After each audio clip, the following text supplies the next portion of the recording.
नमो भवाय च रुद्राय च नमः शर्वाय च पशुपतये च नमो नीलग्रीवाय च शितिकण्ठाय च नमः कवर्तिने च व्युक्तकेशाय च नमः सहस्राक्षाय च शतधन्वने च नमो गिरिजाय च शिपिभिष्टाय च नमो मीढुष्टमाय चेषुमते च नमो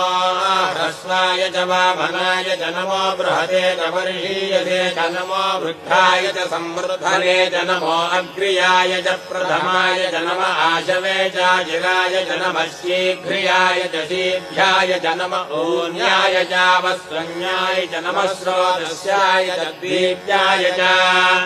नमो